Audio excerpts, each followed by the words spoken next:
This amplifier has all the chugs. The chugs on this amp are so fat and thick.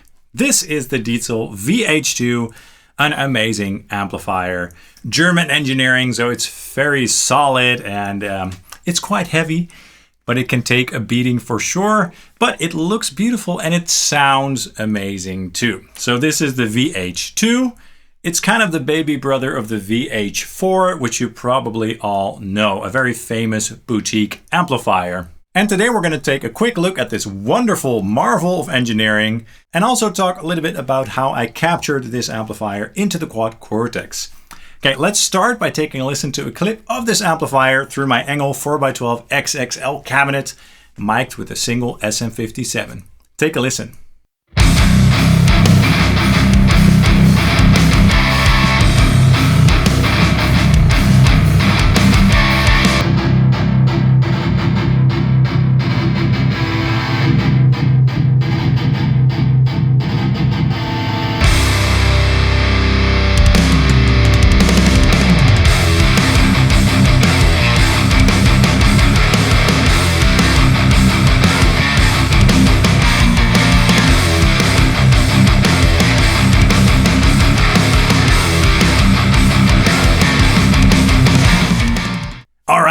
That sounded thick and huge indeed, and very German, I guess, because these amps are made in Germany. So yeah, that was my Schecter E1 SLS Elite with the Fishman Fluence modern pickups in it on the active voicing through channel 2, which is the high gain channel, through the ENGL XXL 4x12 cabinet with the V30s, mic'd up with my SM57, and I used my quad Cortex as the audio interface. And that's it. In terms of the post-processing, I only added a low cut because this thing has a lot of low end on tap. That's one of the main sort of characteristics tonally that this amp can do. The low end is insane.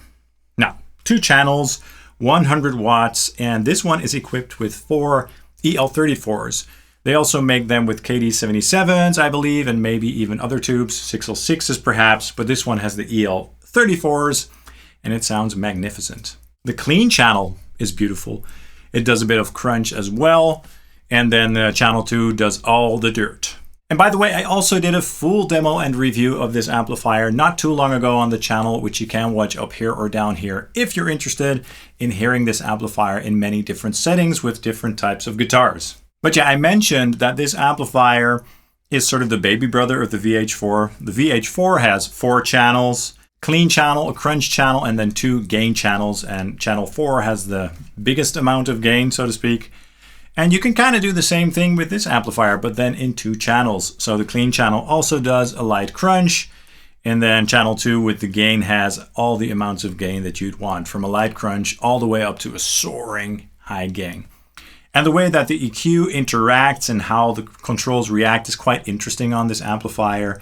And in order to find my personal favorite settings, I did look at the settings that James Hetfield uses on his VH4 on channel 3, just to get started. And I also checked out Adam Jones's settings, which are wildly different, by the way. Basically, James Hetfield, he likes to dial his mid control down and then dial the treble and presence up quite a bit. And Adam Jones cranks the mids up all the way, which gives it a very different character, a bit more gnarly, which is kind of cool. So yeah, it's a very cool amplifier, quite simple, but I like the fact that it has the presence and deep controls to fine tune the low end and the top end. And as I said, the deep control is, if you crank it a little bit, the amp sounds so massive, it's unreal. And the clean tones on this amplifier are probably among my favorite clean tones I've ever heard. Beautiful indeed. Now, this cabinet, I've mentioned it before, but this is my favorite cabinet, and in fact, it's the only cabinet I own right now. This makes every amp sound so mean and brutal, and I absolutely love it, and I think it worked really well with this amplifier as well. It's a thick sounding amplifier, so not super tight, unless you add a boost up front, of course, or unless you have pickups on your guitar that are very tight by default, like the Fishman Fluence Moderns, especially on the active voicing. But it's thick and rich, and I like that, yeah. And the top end is nice as well. It's just a wonderful, wonderful amplifier. Now, of course, I had to capture this amplifier into my quad Cortex, so I did that And I based all the captures on this amplifier, and that pack is called the Fuel 2 pack. And you can check it out at my Ko-Fi web store if you're interested. And I did it as my other packs, so my usual methods. 12 captures of the amplifier through the real cabinet, and then 12 captures with the same settings basically through a load box, a reactive load, so that you can change the stock cabinet or use your own IRs.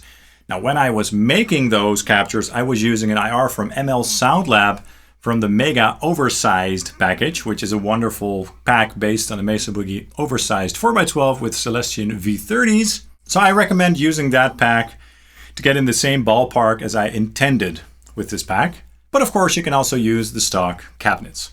Now, before we go on, let's take a listen to a couple of the captures so you can hear how they turned out. Check it out.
All right, so those neural captures on the Quad Cortex sounded really good once again. And I'm echoing myself here because I've been saying this a lot recently, but I've really been loving the captures on the Quad Cortex. It's just a wonderful workflow.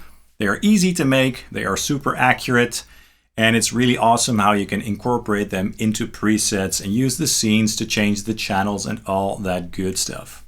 So in terms of what I captured channel 1 with a nice beautiful clean tone, then I added a little bit more gain, even more gain, and I did a crunch tone, and then I did various shades of gain and also various EQ settings. So some will have the mid control cranked and others will have it dialed back a little bit for a little bit more of a scooped sound, which is my preferred sound usually, but having the mids cranked really gives this amp another character that I really wanted to add in this pack as well.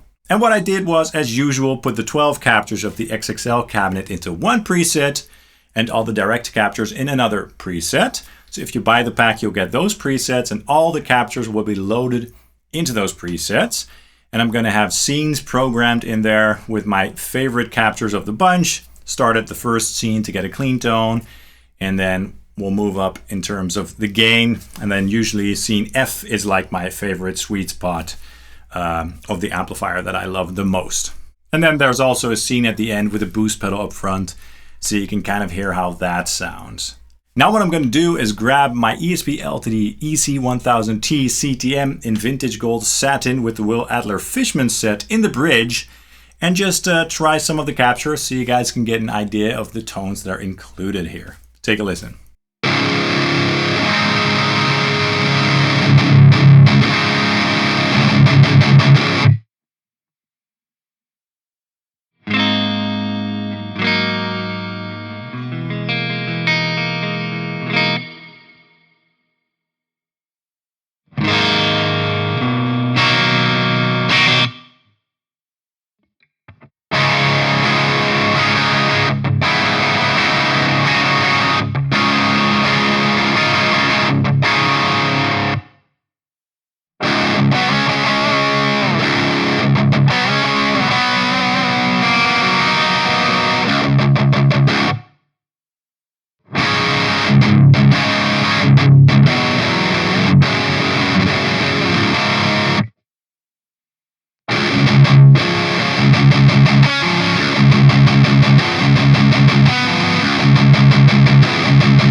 All right, so that's my quad Cortex capture pack based on this wonderful amplifier, the Fuel 2. Check it out on my Ko-Fi web store if you're interested. But yeah, the Diezel VH2 is an awesome amplifier. I love it.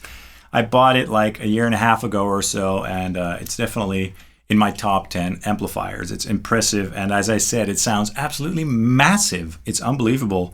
When you play through this thing in the room, the low end is insane. It's awesome. I recommend it, and it's also quite a bit more affordable than the VH4, so it's a great alternative, especially for people in the studio who don't need like 4 channels, you know, that might come in handy for playing live, but in the studio, this thing covers a lot of ground. That's all for this video. I hope you enjoyed it. If you enjoyed it, please hit the like and subscribe buttons down below, as that really helps the channel out. I'd really appreciate it. And of course, you can also follow Sonic Drive Studio on Facebook and Instagram. Thank you guys so much for watching, and hope to see you soon. Cheers.